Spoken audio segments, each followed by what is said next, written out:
할렐루야. 반갑습니다. 반갑습니다. 5월 12일 주일 예배를 시작하도록 하겠습니다. 오늘 읽으실 하나님의 본문 말씀은 요한복음 14장 18절에서 26절입니다. 내가 너희를 고와 같이 버려두지 아니하고 너희에게로 오리라. 조금 있으면 세상은 다시 나를 보지 못할 터이오되 너희는 나를 보리니 이는 내가 살았고 너희도 살겠음이라. 그날은 내가 아버지 안에 너희가 내 안에 내가 너희 안에 있는 것을 너희가 알리라. 나의 계명을 가지고 지키는 자라야 나를 사랑하는 자니 나를 사랑하는 자는 내 아버지께 사랑을 받을 것이요 나도 그를 사랑하여 그에게 나를 나타내리라.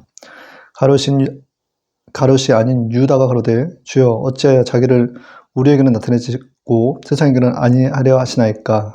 예수께서 대답하여 이르시되 사람이 나를 사랑하면 내 말을 지키리니 내 아버지께서 저를 사랑하실 것이요 우리가 저에게 와서 거처를 저와 함께 하리라. 나를 사랑하지 아니하는 자는 내 말을 지키지 아니하나니 너희의 듣는 말은 내 말이 아니요 나를 보내신 아버지의 말씀이니라. 내가 아직 너희와 함께 있어서 이 말을 너희에게 하였거니와 보혜사 곧 아버지께서 내 이름으로 보내실 성령 그가 너희에게 모든 것을 가르치시고 내가 너희에게 말한 모든 것을 생각나게 하시리라. 아멘. 오늘 읽으신 하나님의 본 말씀 요한복음 14장 18절에서 26절을 근거로 예수님 반드시 다시 오신다라는 제목으로 오늘 시간을 갖도록 하겠습니다.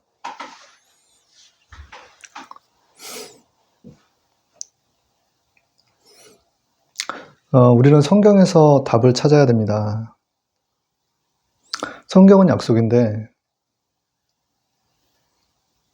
구약은 신약 속에서 밝게 드러나고 신약은 구약 속에서 감춰져 있다라는 것입니다. 구약은 예수 그리스도께서 오신다라는 거고 신약은 예수 그리스도께서 오셨다라는 거예요.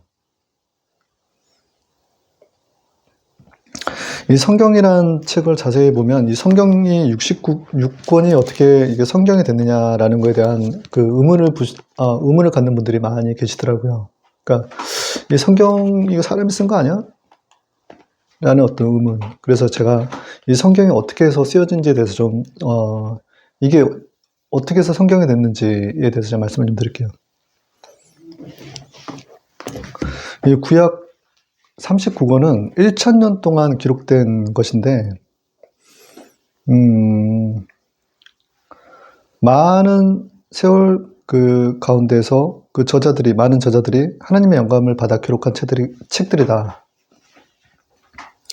이스라엘 민족의 역사 이야기가 들어가 있고 시편의 시들과 예언자들의 선포 등이 담겨 있다라는 것입니다.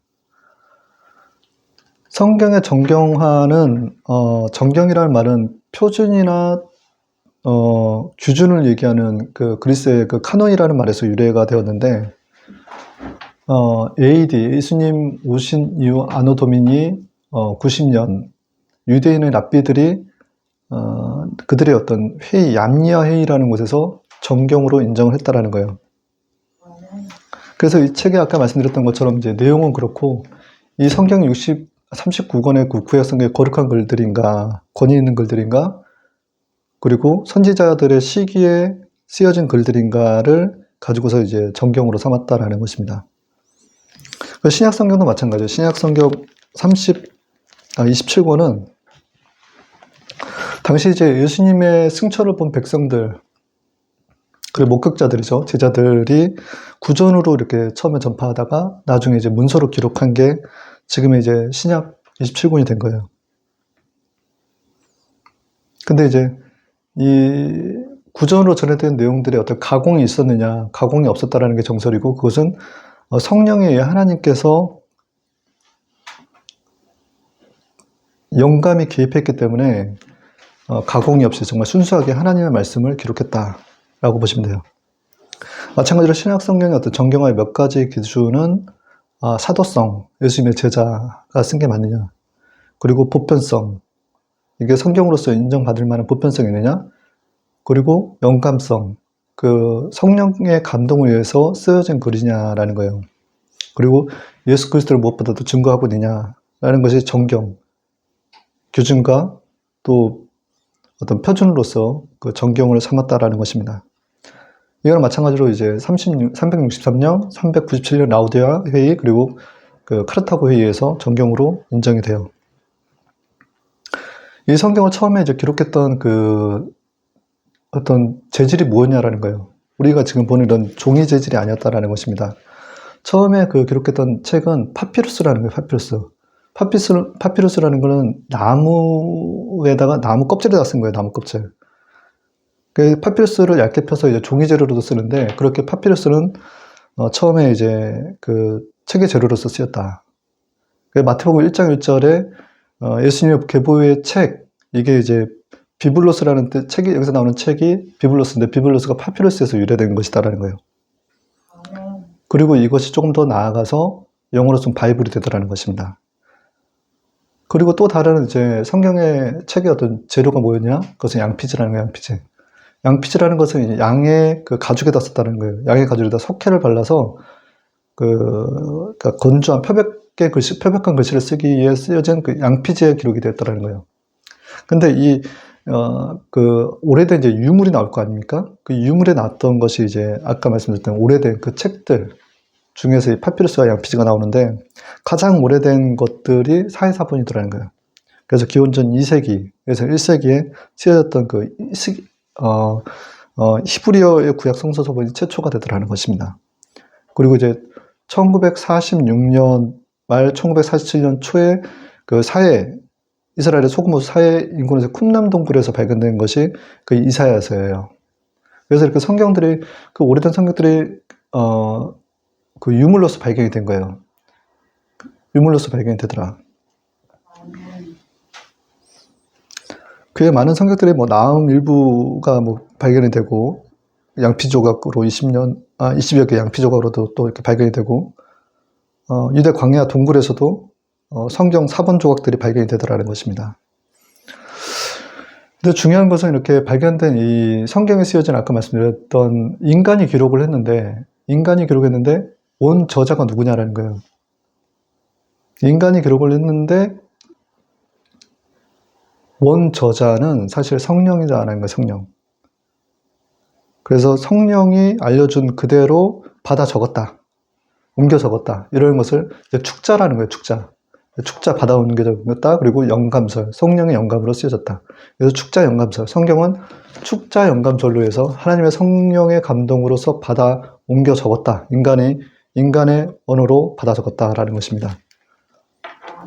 근데 그러므로 이 성경은 무효하다라는 거예요. 무효하다라는 것은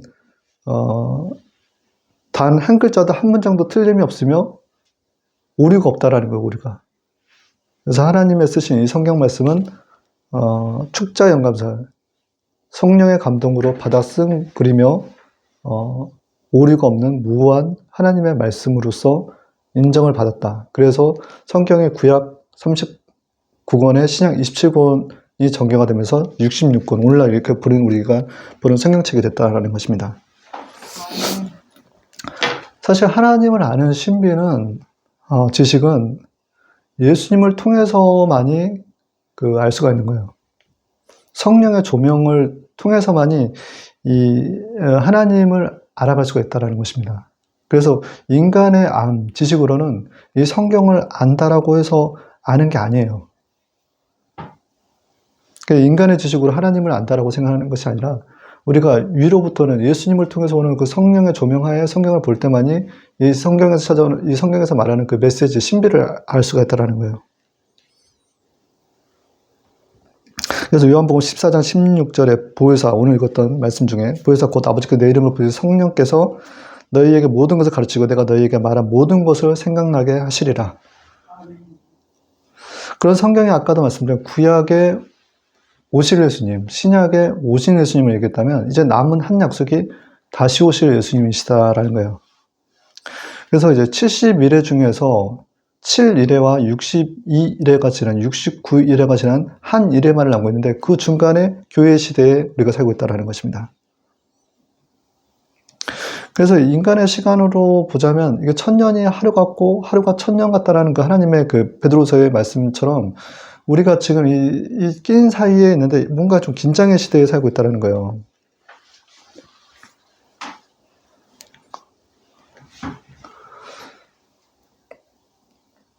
이 교회 시대에 우리는 다시 오실 예수님을 바라보고 있는데, 개인적인 종말과 또 인류 종말을 같이 마주하고 있다는 거예요. 그래서 이제 먼저 데려감을 입은 자들은 큰 화액을 면하기 위해서라는 구절이 이사야서 57장 1절입니다. 의인이 죽을지라도 마음에 두는 자가 없고 자비한 자들이 치하여 감을 입을지라도 그 의인은 화액전에 치하여 간 줄을 깨닫는 자가 없도다. 여기서 화액이라는 것은 한 이래를 남겨두고 있다라고 했습니다. 그 7년 환란을 얘기하는 거예요. 7년 환란을. 그래서 의롭다고 하는 자들은 예수 그리스도를 믿어서 의롭다 칭함을 받는 자, 그래서 구원을 받는 자들을 얘기하는 거예요. 그런데 지금 이제 인류 종말을 우리가 사실 언제 예수님께서 오실지 모르는 인류 종말의 시기에 우리가 지금 살고 있는데, 이 개인적인 종말, 인류 종말을 함께 맞이하고 있는 우리의 어떤 자세는 성령 충만함을 우리가 기름을 준비하는 성령 충만한 자들이 되어야 된다는 것입니다. 네. 데살로니가전서 4장 16절 18절에서 주께서 호련과 천사장의 소리로 하나님의 나팔로 친히 하늘로 쫓아 강림하시리니 그리스도 안에서 죽은 자들이 먼저 일어나고 그 위에 살아남은 자도 저희와 함께 구름서로 끌어올려 공중에서 주를 영접하리시리니 라는 거예요. 아까 말씀드린 더 큰 화액을 면하기 전에 더 큰 화액을 면하기 위해서 먼저 데려감을 받은 의인들, 그들이 사실 죽은 자들이지만 살아있다라고 말씀을 드렸어요. 그들이 먼저 일어난다라는 거예요. 그리고 살아있는 자들이 우리 예수님 다시 오실 때, 공중으로 오실 때 함께 들림을 받을 수 있다라는 것입니다.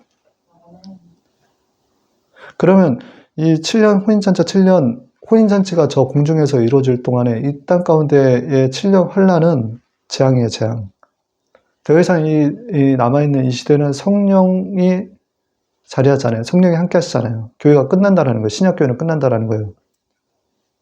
그 인류 종말 가운데서 이 7년 환란의 시간을 통해서 본가진 이스라엘을 구원하실 계획이 있다라는 것입니다. 아멘. 본가지의 구원 계획이라는 것은 로마서 11장 14절 이는 혹 내 권력을 아무쪼록 시기하게 하여 그들 중에서 얼마를 구원함이라라는 것은 그들이 가지가 얼마가 끊어져서 그 안에 접붙임 바 된 돌감나무인 이방인들에게 복음이 전하게끔 하시고 그들이 시기 나게끔 하더라는 거예요. 그래서 결국은 이스라엘의 그 우둔해진 이스라엘 백성이 복음을 거부함으로 말미암아 이방인에게 우리에게도 복음이 들어오게 되고, 그리고 이스라엘의 시기와 유대인의 일부가 이 7년 환란의 시기에 구원함을 받더라는 것입니다.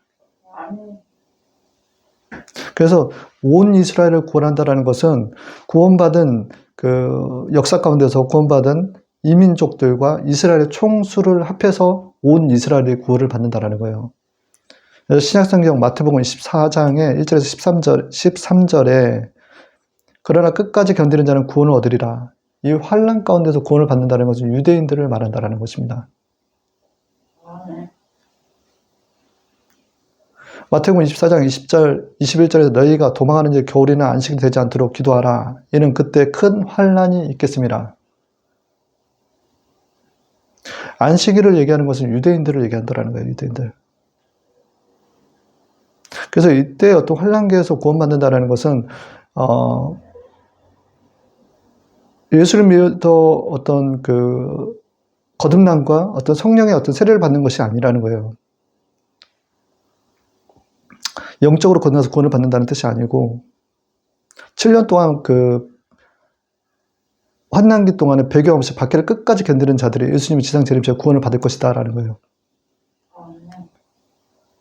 그래서 성경의 마지막 약속은 지금 이 시대는 다시 오실 예수님만을 남겨두고 있다.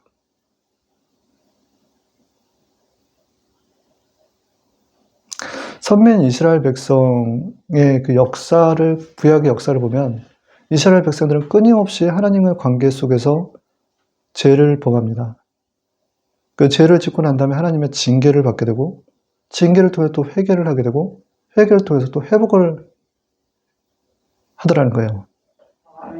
이것이 계속 패턴화 되더라는 거예요. 패턴화 되는. 근데 히브리서 12장 8절에 징계를 다 받는 것이거든. 없으면 사생자여 참아들이 아니라. 또 무릇 징계가 당시에는 즐거워 보이지 않고 슬퍼 보이나 후에는 그로 말미암아 연단 받은 자는 의와 평강의 열매를 맺더라. 우리는 그런 이스라엘 백성의 본가지는 아니나 어렸을 때 시골에서 보면은 왜 가지 접붙이기 하는 걸 아실 거예요. 가지 접붙이기를 할 때는 가지가 꺾여지면 거기에다가 다른 가지를 갖다 붙이면 그 가지에서 싹이 나는 것들을 보실 수가 있어요. 열매를 얻는 것들을 보실 수가 있을 거예요. 그것이 로마서 17장 18절에 또한 가지 얼마가 꺾였는데 돌 감람나무인 내가 그들 중에 덧붙임되면 찬 감람나무 뿌리의 진액을 함께 받는 자가 되었은즉 그 가지들을 향하여 자랑하지 말라. 자랑하지 마. 내가 뿌리를 보존하는 것이 아니라 뿌리가 너를 보존하는 것이니라. 아멘.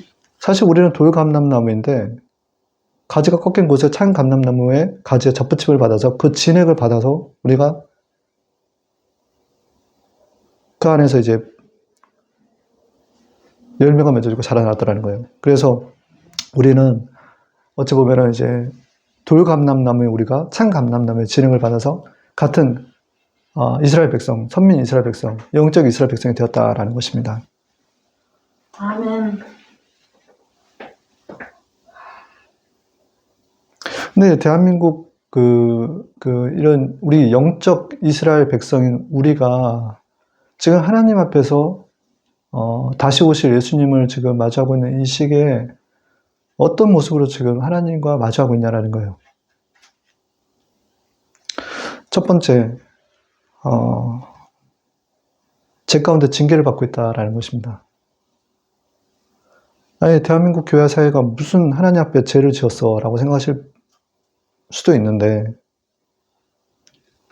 사실 교회가 이제 외형적인 모형에서 굉장히 커졌어요. 그죠? 커졌는데, 그런 우리 전에도 말씀드린 교회가 외형적인 그 모양으로 봤을 때는 단수일 수 있으나 그 안에 들어가는 성도들은 사실 교회 모형을 떠나서 각자가 성전이기 때문에 교회라는 거예요. 교회라는 의미를 건물로 보이는 외형적인 건물 플러스 우리 각자를 교회라고 생각을 하면서 말씀을 나눌게요. 세상에 오는 풍요와 물질 가운데서 타락하게 되더라는 거예요. 그러니까 안정되다 보니까 이제 하나님을 더 찾을 필요가 없는 거예요, 사실. 교회 와서도 가난한 심령으로 하나님을 찾고 부르짖는 그런 심령이 아니라 그냥 와서 어떤 형식적인 예배를 드리고 가는 사람들이 너무나 많아지더라는 거예요. 아멘. 그렇게 물질과 풍요가 들어오면 교회를 사업으로 생각해서 이단들이 반드시 출몰합니다. 그 영적으로는 또 타락되어 있으라는 거예요. 배교와 혼합이 들어가 있어요. 인본주의가 들어가 있는 거예요. 포괄적인 사랑으로 생각을 해서 하나님의 말씀에 예배되는 것도 우리가 좀 사랑으로 다 받아들입시다 이렇게 들어가더라는 거예요. 예를 들면 동성애라든가 이런 것도 심각합니다. 그리고 각종 여러 가지 사상과 철학에 들어가 있고 무당, 지금 정치를 그렇게 하고 있어요. 그리고 지금 정치는 자들이 너무 많아졌어요.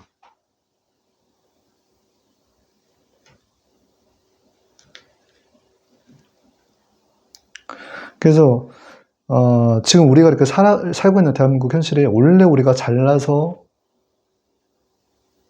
대한민국이 지금 이 정도의 어떤 경제력과 풍요를 누리고 살아가는 것이 아니라 진짜 하나님의 은혜로서 우리가 이렇게 대한민국 사회가 이렇게 안정되게 살아가고 있는데 이게 자꾸 보암직도 하고 먹음직도 하는 사단의 그 유혹에 사람들이 계속 눈길을 돌리더라는 거예요. 결국은 결과적으로는 지금 이제 가장 당면한 문제가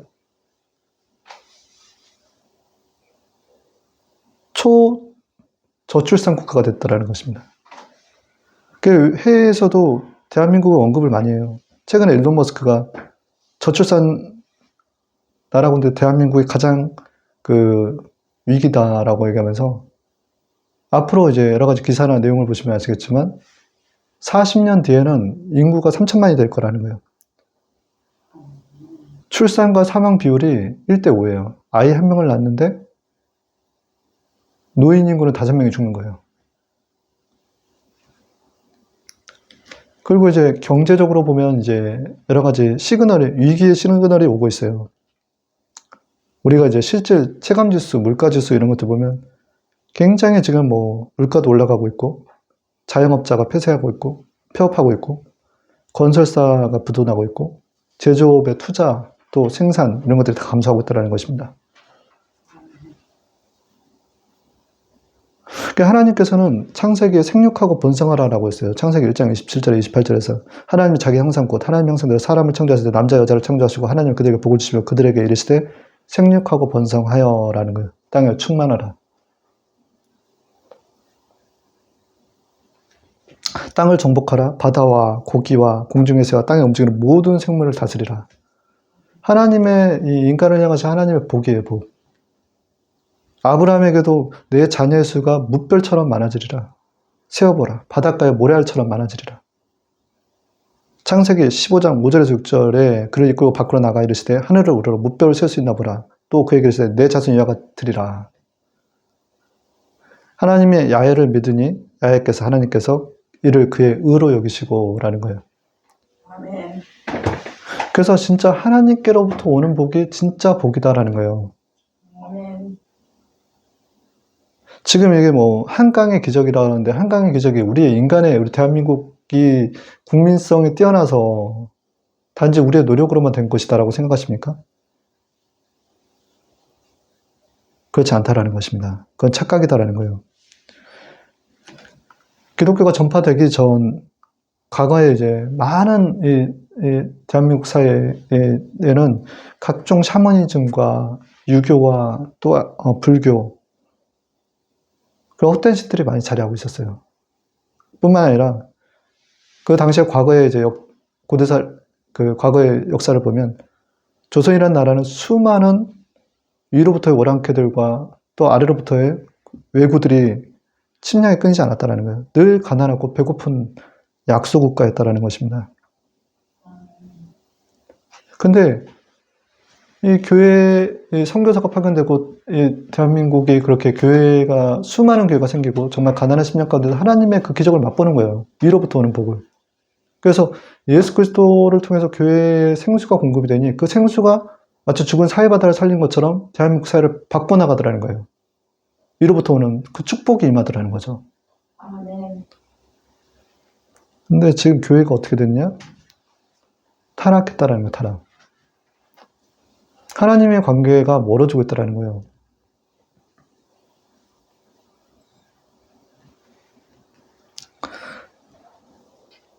이와 같은 사회 현상, 뭐 저출산, 여러 가지 경제 시그널 위기, 이거는 우리가 이제 하나님께 그 관계 속에서 우리가 죄 가운데 징계 가운데 있다라는, 그리고 사단의 공격을 받고 있다, 교회가. 세상에서도 밟히고 있다라는 거예요. 그래서 지금 이제 우리의 마음과 생각을 잘 어디에다 고정을 시켜야 되냐면, 마치 느헤미야가 그 바벨론 포로로 끌려가서 다시 성전에 왔을 때 불탄 그 성전을 바라보는 마음으로 우리는 안타까워해야 된다는 것입니다. 느헤미야 2장 10절에서 지금 17절에 그 밤에 골짜기 문으로 나가서 용종으로 분문에 이르는 동안에 보니 예루살렘 성이 다 무너졌고 성문은 불탔더라. 앞으로 나아가 샘문과 왕의 못에 이르러서는 탄 짐승에 지날 곳이 없는지라. 그 밤에 시내를 따라 올라가서 성벽을 살펴본 후에 돌아가 골짜기 문으로 돌아 앉았으나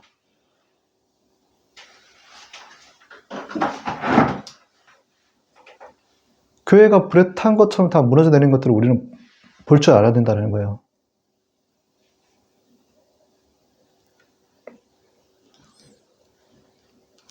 위기의 파고 가운데서 배가 가라앉고 있는데 사회 각계각층에 자리하고 있는 그 통치자들, 유정자들과 세상에 많은 사람들은 요소마다 조직마다 쪼개지고 갈라지고 있다는 거예요.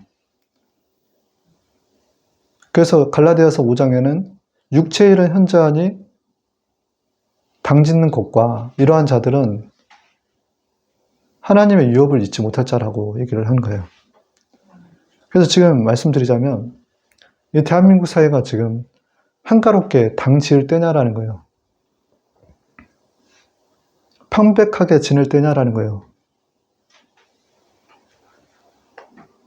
자기 집과 자기 나라 집 짓기만 바쁘더라는 거예요. 하나님의 나라 의를 구하라고 했더니 자기 집과 자기의 나라만 구하기가 바쁘더라는 거예요. 그래서 학개서 1장 3절에서 6절 9절에서 이 전이 황무하였거늘 너희가 이때 판벽한 집에 거하는 것이 거하냐 가하냐라고 물어보는 거예요. 학개서에서.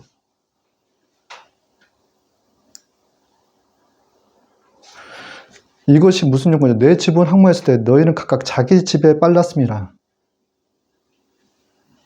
나라가 교회가 무너져 가는데 그거와 상관없어. 그냥 나는 나만 잘 살면 돼. 출세하려 하고 내 집에 내가 처한 내 상황들만 안정되기를 바라는 거예요.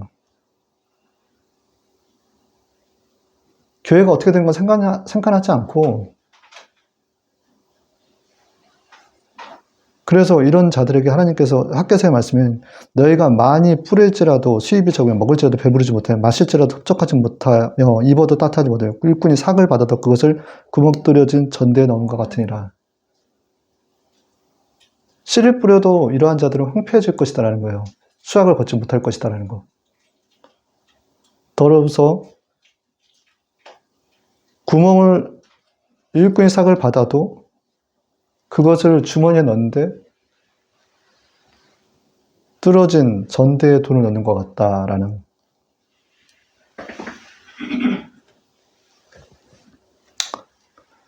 우리는 이런 죄에서 징계에서 멀어지기 위해서는 두 번째 회개해야 됩니다. 아멘. 로마서 5장 20절에 율법이 들어온 것은 범죄를 더하게 하람이라. 그러나 죄가 더한 곳에 은혜가 더 넘쳤나니. 우리가 말씀을 통해서 우리 자신을 계속 거울로 비춰봐야 돼요. 그래서 우리가 죄가 많은 곳에 우리는 회개를 해야 된다는 거예요. 회개. 죄가 더한 곳에 은혜가 더한다. 하나님 죄송해요. 대한민국 교회를 용서해 주세요.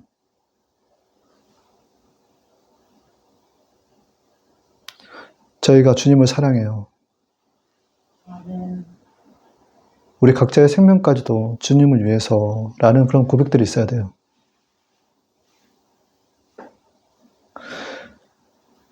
우리들은 사실 계획들이 굉장히 많습니다. 각자가. 내 계획들이 많더라는 거예요. 우리는 기도할 때 나의 계획대로 되게 해달라고, 나의 뜻대로 되게 해달라는 기도보다는 내 뜻이 아니라 하나님의 뜻, 하나님의 계획이 서가게끔 해달라고 기도해야 돼요. 아멘. 왜냐하면 하나님은 완전하시니까. 우리는 불완전해요. 늘 실수가 많고 후회가 많은 아주 연약한 존재들이거든요. 근데 하나님께 우리가 간구하는 건 항상 내 고집대로 내 뜻대로 해달라고 하는 거예요. 우리는 예수님의 손에 못자국을 바라볼 줄 알아야 돼요. 예수님께서 십자가를 바라보면 우리를 위해서 피 흘리시고 죽으시고 부활하신 예수님을 보이게 됩니다. 그 믿음으로 예수님을 바라볼 때 그의 피가 놀랍게 우리의 죄를 씻어주고 있는 경험들을 하게 되더라는 거예요. 아멘. 세상 가운데서 세상에서 미움받는 것을 이상한 일을 당한 것이 이상히 여기지 마십시오. 교회는 원래 세상에서 미움받게 되어 있어요. 핍박받는 것을 이상한 일을 당한 것 같이 이상히 여기지 말라는 거예요. 다만 판단은 받지 마십시오. 판단받는 것은 징계받는 것이다라는 거예요. 그래서 우리가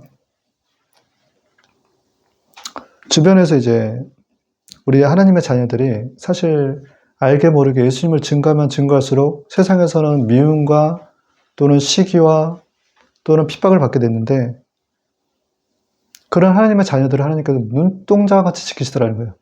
아멘. 그 하나님께서는 대신해서 그들을 치시기까지 합니다. 그러나 우리는 그들을 벌하지 말아달라고 또 기도할 줄도 알아야 돼요. 그들이 진정 예수님을 못 만나서 그러는 거니 그들에게 기회를 달라라는 그런 기도가 있어야 된다는 것입니다. 온수 갚는 것이 하나님께 있다는 거예요. 내가 대신해서 갚으려 하지 말라는 거예요. 그들을 위해서 사랑하고 그들을 위해서 저주하지 말고 기도해 주라는 거예요. 온수 갚는 것이 내게 있으니 내가 갚으리라 하시고 또 주께서 그의 백성을 심판이라 말씀하신 것을 우리가 아노니 살아계신 하나님의 손에 빠져들어가는 것이 무서울진저.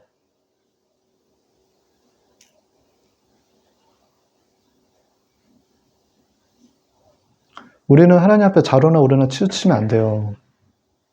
온수 갚는 것도 하나님께 맡기고 그들을 사랑해 주라는 거예요. 왜냐하면 그렇게 하나님께서 온수를 갚아주셨는데 정작 내가 또 하나님 앞에서 범죄를 하거나 치우쳐버리면 또 하나님 앞에서 우리 또한 하나님께서 내 온수들을 멸할까지 하는 하나님의 손에 빠져드는 게 무서울지 우리에게도 징계가 또 온다라는 것입니다.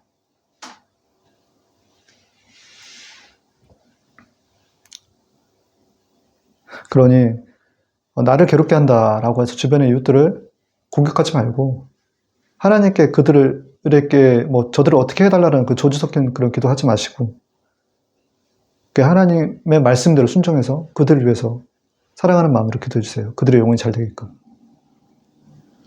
교회가 먼저 회개해야 돼요. 성령 충만한 교회가 될 때만이 다시 사회에 세상에 선한 영향력을 발휘할 수가 있다는 것입니다. 지금 통계적인 숫자로 보면 2012년에 그 교회 수가 7만이었어요. 근데 지금 2023년, 24년 6만여 교회 수가 줄어들고 있어요. 성도 수도 지금 불교 신자하고 천주교 신자가 앞지르고 있습니다. 가나안 교회를 포함해서 지금 770만 교회가 지금 자리고 있는데 다시 십자가 예수님 바라봐야 돼요. 지금 삶에 높아져 있는 모든 것들 내려놓고 하나님 앞에 교만하지 않고 다시 예수님께 초점을 맞춰서 예수님께서 가르치고 지키고 명령한 그 모든 것들을 우리는 준행해야 된다는 거예요. 그러므로 마태복음 28장 19절 20절 그러므로 너희는 가서 모든 족속으로 제사를 삼아 아버지 아들과 성령의 이름으로 세례를 주고 내가 너희에게 분부한 모든 것을 가르쳐 지키게 하라. 볼지어다 세상 끝날 때까지 내가 너희와 항상 함께 있으리라 하시니라.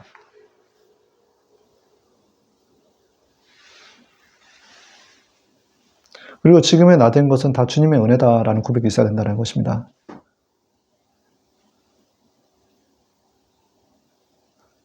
앞서도 말씀드렸지만 내가 잘나서라는 게 아니라 전적인 주님의 은혜다. 지난번에는 다 하나님의 은혜였더라. 고백이 있어야 된다는 거예요. 그래서 감사로 영광을 돌려야 된다는 거예요. 우리가 가장 중요한 건 감사로 영광을 돌려야 된다는 거. 시편 50장 23절에 감사로 제사를 드린 자가 나를 연합게 되니 그 행위를 옳게 하는 자에게 내가 하나님의 구원을 보이리라. 교회의 자리는 그리스도와 함께 고난도 받아야 되는 자리입니다. 그리고 높은 자리가 아니에요. 낮은 자리에 있어야 돼요. 낮은 자리에서 복음을 전할 때만이 하나님께서 함께 하십니다. 그럴 때 세 번째 회복이 있더라는 거예요. 성전 재건을 다시 해야 돼요. 근데 우리 힘으로 성전 재건을 할 수가 없어요. 성전 재건할 때는 성령님과 함께 해야 된다는 것입니다. 오늘 읽었던 본문 말씀에 예수께서 대답하셨어요. 사람이 나를 사랑하면 내 말을 지키리니 내 아버지께서 저를 사랑하실 것이오 라는 거예요.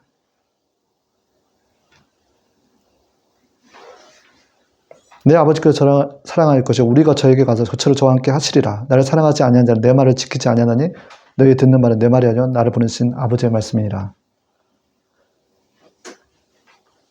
우리는 하나님을 사랑한다라고 하면 하나님의 말씀에 순종해야 되는 거예요. 아멘. 그래서 이제 아까 얘기했던 성경의 이 66권, 이 성경, 이 말씀을 끊임없이 묵상하면서 이 말씀의 장막, 로고스의 말씀과 우리 안에 계신 성령의 세미한 음성, still small voice라는 그 작은 세미한 음성을 들을 줄 알아야 된다는 거예요.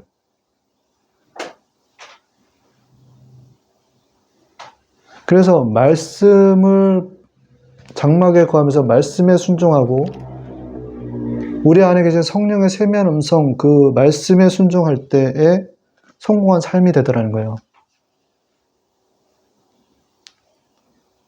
순종할 때 이 땅 가운데서 기적을 맛보더라는 거예요. 복을 받더라는 거예요. 근데 반대의 경우는 뭐냐? 말씀을 보고 세미한 음성을 듣고 했음에도 불구하고 순종하지 않을 때 실패하는 삶이 되더라는 거예요.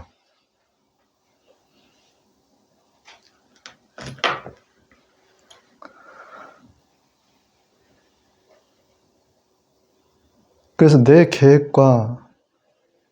계획은 다 사라지게끔 그냥 하나님의 계획만 서게끔 내가 계획하고자 내가 하고자 하는 그런 방향대로 하지 말고 하나님 뜻대로 되게 해달라는 기도를 해야 되는 거예요. 우리.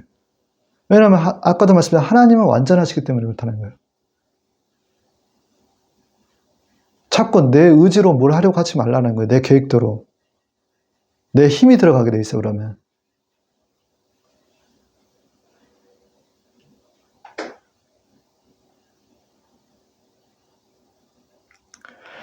출애굽의 그 모세가 이스라엘 백성을 데리고 나오는데 처음에는 자기 힘으로 하려다 보니까 자기 민족에게 고발을 당해요. 애굽인을 쳐서 죽였다고.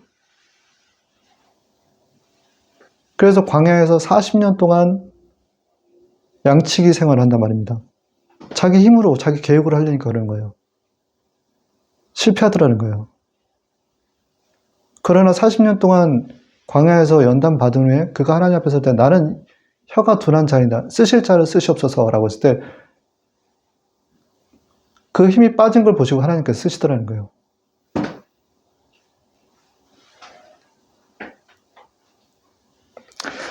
대한민국 교회를 살리기 위해서는 예수님 제자가 되어야 된다는 거예요. 사도 바울의 고백이 나는 날마다 죽노라 라는 것입니다. 내가 사망에 넘기운 바 된 것은 온전히 주님을 의지하기 위함이다 라는 거예요. 자기 자신을 계속 어떻게 보면 코너로 몰아가는 거예요. 죽음과 마주하는 그 복음을 전하는 길로. 고린도전서 15장 30절 형제들아 내가 스스로 그리스도 예수 주 안에서 가진 바 너희에게 대한 나의 자랑을 두고 다루나니 나는 날마다 죽노라. 고린도서 1장 9절은 우리는 우리 자신이 사형 선고를 받은 줄 알았으니 이는 우리로 자기를 의지하지 말고 오직 죽은 자를 다시 살리신 하나님만 의지하게 하십니다. 우리가 하나님의 말씀을 듣고 순종하지 않으면 나의 마음에 불 붙는 것 같아 골수에 사무치니 답답하여 견딜 수가 없는 그런 상황에 이르러야 돼요. 그래서 내가 하나님의 음성을 듣고 나가야 된다는 것입니다. 그 나갈 때 믿음의 전진이 이루어지는 거예요. 예수님께서 겟세마네의 기도가 있었기 때문에 십자가에서의 그 고난을 이기실 수가 있는 거예요. 십자가에서 사단을 멸하실 수가 있었던 거예요. 밟아버릴 수도 있었던 거예요. 마태복음 16장 30절에 이 잔을 내게서 지나가게 하옵소서. 나의 온대로 마시옵고 아버지의 온대로 하옵소서. 예수님께서 우리에게 보여주셨던 거예요. 나의 온대로 하지 마시고 아버지의 온대로 되게 하옵소서.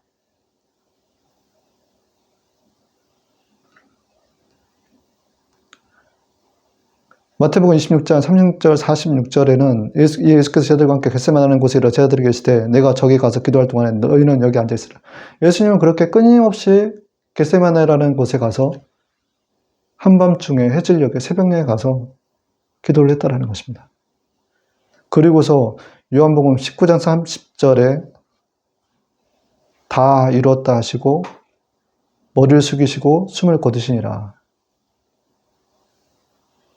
테텔레스타이라는 거예요. 테텔레스타이. 다 이뤘다. 근데 여기서 한 가지 알아야 될 거예요. 예수님의 제자들로서의 삶을 살아가지고 교회가 사는데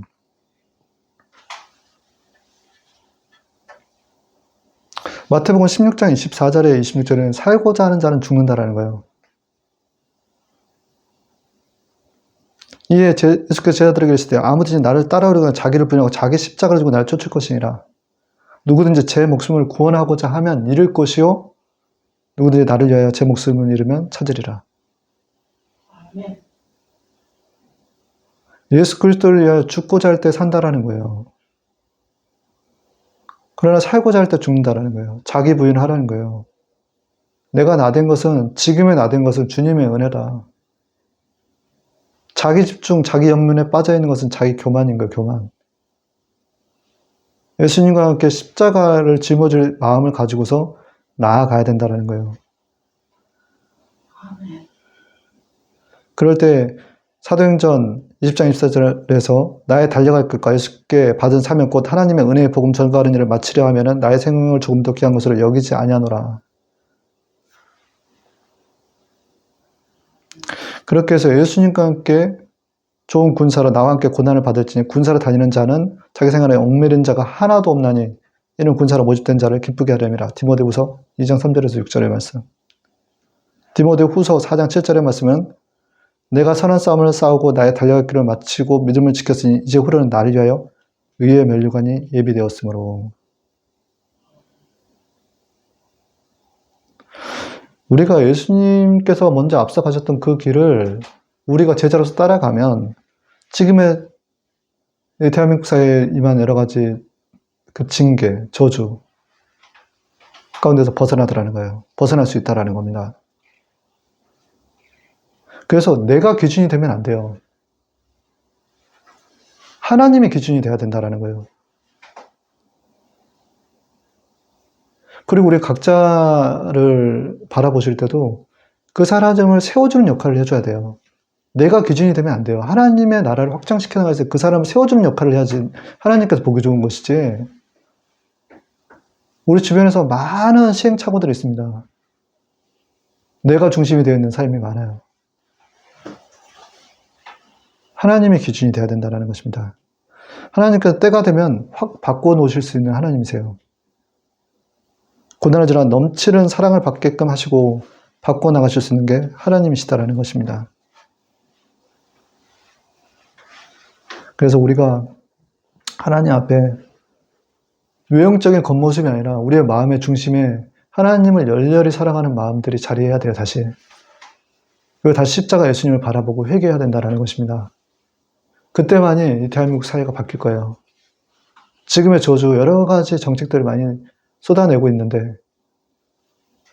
정말 중요한 거는 육의 방식이 아니라 영의 방식이 더 중요한 거예요. 우리가 과연 하나님과 지금 화평한가라는 거예요. 결론입니다. 베드로후서 3장 6절에서 13절 이로 말미암아 그때 세상은 물에 넘침으로 멸망하였을 때 이제 하늘과 땅은 그 동일한 말씀으로 불사르게 간섭하신 바 되어 경건하지 아니한 사람들의 심판과 멸망의 날까지 보존하여 두신 것이니라.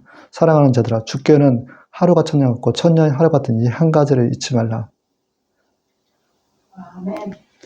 주의 약속은 어떤 일이 더디다고 생각하는 것 같이 더딘 것이 아니 오직 너희를 대하여 오래 참으사 아무도 멸망하지 않고 다 회개하기를 이르기를 원하시느니라. 그러나 주의 날이 도적같이 오르니 그날에는 하늘의 큰 소리가 떠나고 체질이 뜨거운 불에 풀어지고 땅과 그 중에 있는 모든 일이 드러나리로다. 우리는 그의 약속대로 의에 거하는 바 새 하늘과 새 땅을 바라보도다. 아멘. 아멘. 지금 이 땅이 예수님 다시 오실 때까지 불에 간수된 바와 같다라는 것입니다. 불에 간수된 바와 같다라는 거예요.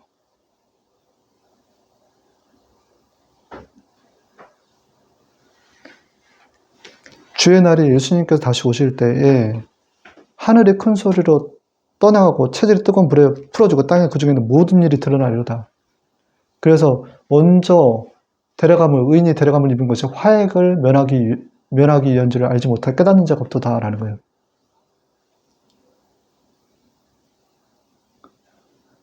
그래서 신약의 교회, 우리 이방인들의 교회 수가 충만히 차고 난 다음에는 그 7년의 그 혼인잔치 우리는 다 들림 받아야 돼요. 이 땅 가운데 남아있는 자들은 이방인들, 교회 성령이 함께하는 이방인들과 그리고 유대인들만 남을 거라는 거예요. 그렇게 해서 예수님을 찌른 그 유대인들을 구원하기 위한 그 7년 혼인잔치에 들림받은 자들 밑에 지금의 이 땅 가운데는 그 본가진 이스라엘을 구원하기 위한 하나님의 계획이 자리하고 있는데,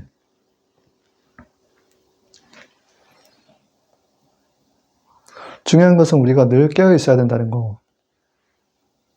그래서 늘 성령 충만해야 되고, 이 땅 가운데 하나님의 나라를 구해야 된다는 거. 이로부터 심은 것은 모양이 다 다르더라는 거예요. 그러나 땅에 심는 것은 하나같이 다 똑같더라는 거예요. 우리가 하나님의 나라를 위해서 심는 것은 모양이 다 다르더라는 거예요. 그러나 이 땅에서 우리가 땅에 심는 것들은 썩어 없어져 가지고 가지 못할 것들이기 때문에 모양이 다 같아요. 우리가 하늘에 지금 무엇을 지금 쌓고 있는지 각자가 자신을 들여다볼 줄 알아야 돼요. 교회여 기름 준비하자. 예수님은 반드시 다시 오신다. 이것으로 주일 예배를 마치도록 하겠습니다. 잠시 기도하겠습니다. 제 안에 계신 성령님, 불과 같이 생수와 같이 바람과 같이 역사하여 주시옵소서. 네, 아버지, 이곳에서 기도하는 가운데서 신유의 역사가 일어나게 하시고, 귀신이 떠나가는 축기의 역사가 일어나게 하시고, 또 저주가 떠나가는 역사, 끊어지는 역사가 임하게 하옵소서. 이래야 천국이 임하는 것들을 보게 하여 주시옵소서. 아버지 하나님이시여, 대한민국 교회 다시 한번 살리고자 노력합니다. 아버지. 아멘. 이 부족한 자가 아버지 여기서 말씀을 전하고 또 세상 가운데서 복음을 증가하기 위해서 또 전도를 하러 나갑니다. 아버지 작은 나비의 날개짓과 같아서 아버지 큰 광풍, 아버지 터네어 같은 역사가 자리할 수 있도록 주님께서 역사해 주시옵소서. 아멘. 주님 저희들을 불쌍히 여겨주시고 이 대한민국 사회, 교회 특별히 아버지 긍휼히 여겨주셔서 대한민국 교회를 통해서 아버지 다시 생수가 공급되어 아버지 저출산, 초저출산 국가에서 벗어날 수 있도록 주님께 도와주시고 하나님을 경외하는 이 나라의 민족, 영적 이스라엘 백성 되게 하옵소서. 아버지 여러 가지 모양의 각종 하나님 보시기에 좋지않은 배교와 혼합과 무당 정치 그만두게 하옵시고 하나님을 진정 두려워하는 자들이 아버지 이 땅을 다스려 나갈 수 있도록 주님께서 인도하여 주시옵기로 원합니다. 아멘. 주신 하나님 아버지 감사합니다. 전능하신 하나님의 아들 독생자 예수 그리스도 이름으로 감사하며 기도합니다. 아멘. 아멘.